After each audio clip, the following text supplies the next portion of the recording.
Oui, il y a effectivement des formes de basculement auxquelles nous assistons depuis plusieurs années vers des formes d'extrémisme et de complotisme souvent entremêlés et imbriqués, puisque ce sont des alliés très objectifs. L'extrémisme, que ce soit de gauche ou l'extrémisme de droite, voilà, sont des compagnons de route des complotistes les plus actifs.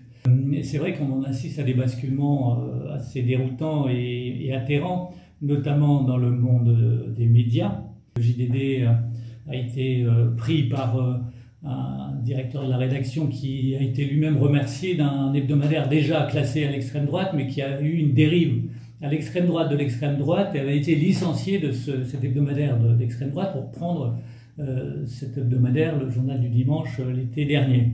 Cela peut paraître anecdotique, mais je pense que ça ne l'est pas, puisque ce titre, depuis 75 ans, a été le rendez-vous rituel, sans aucune problématique idéologique, de rendez-vous commun, de lecteurs de droite, lecteurs de gauche, lecteurs d'ailleurs, qui appréciaient lire et se divertir en lisant le JDD. Et là, on voit que une équipe s'est mise en place qui relève d'une idéologie qui n'est pas loin de l'extrême droite, c'est le moins qu'on puisse dire, compagnon de route de candidat à la dernière présidentielle. Et donc il y a un projet politique et idéologique très marqué et qui, comme par hasard, n'est pas loin de thèses révisionnistes concernant l'histoire en marche aujourd'hui, à savoir par exemple la guerre en Ukraine, qui est revisitée par ces mouvances qui nous expliquent que ce sont les démocraties alliées qui sont responsables de l'agression russe, par exemple. Ce n'est qu'un exemple. Mais tout ça pour dire qu'il faut être très vigilant et ne pas sous-estimer ce genre de basculement, parce qu'il signifie quelque chose pour notre société démocratique et républicaine, qui peut perdre son équilibre à un moment donné si ces tendances prennent de l'importance davantage encore, que ce soit à l'extrême gauche ou à l'extrême droite, où le sectarisme se développe, j'allais dire, tous azimuts dans notre société, notamment porté par la nocivité des réseaux sociaux qui développent des formes insensées, à la fois de sectarisme et de complotisme, on les retrouve. Et c'est souvent, encore une fois, des compagnons de route qui s'apprécient mutuellement. Donc nous avons une situation nouvelle qui s'appuie sur beaucoup de peurs, sur beaucoup de crises plus ou moins importantes, mais entremêlées, et de doutes qui font que des personnes qui étaient dans le champ entre guillemets modéré et l'arc républicain peuvent basculer dans des zones incertaines.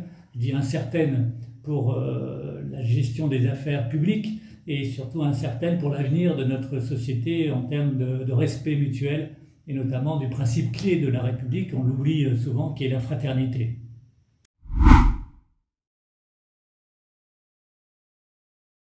Par plusieurs biais, il y a effectivement l'éducation. L'éducation passe aussi par la famille, on l'oublie, mais c'est vrai que le rôle des parents pour éclairer leurs enfants est important. Il ne faut pas le sous-estimer comme élément socle de la constitution du futur citoyen qui est l'enfant qui devient majeur. Il y a évidemment l'éducation nationale qui doit renforcer tout le socle fondamental des principes de la République qu'il faut rappeler parce qu'ils ne s'improvisent pas, ils s'oublient même. Et donc liberté, égalité, fraternité, c'est tout un socle non seulement de valeurs, mais de principes juridiques qu'il faut savoir transmettre en termes d'enseignement. Et c'est tout un champ qu'il faut conforter encore plus aujourd'hui.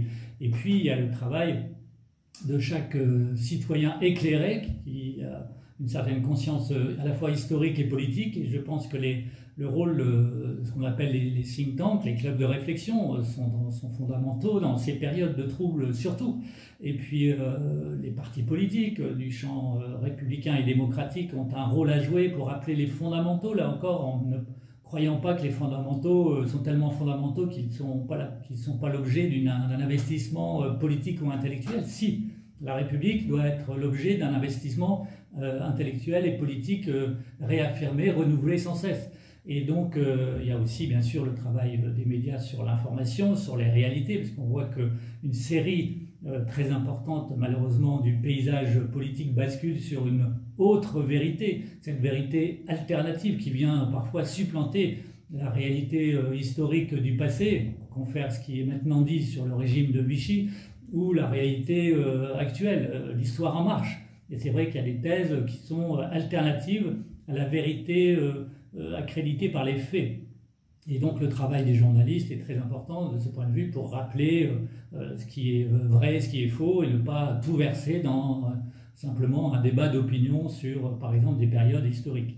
Il y a des choses qui ont été documentées, suffisamment documentées pour ne pas être contestées, et il y a des choses aujourd'hui qui doivent être encore plus certifiées concernant, par exemple, les conflits aux frontières de l'Europe, que certains non seulement mettent en cause dans leur dangerosité, mais dans les causalités. Et donc les démocraties doivent se défendre, et pour cela, réactiver la vigilance républicaine sur plusieurs fronts est un impératif qui devient important dans la période qui s'ouvre.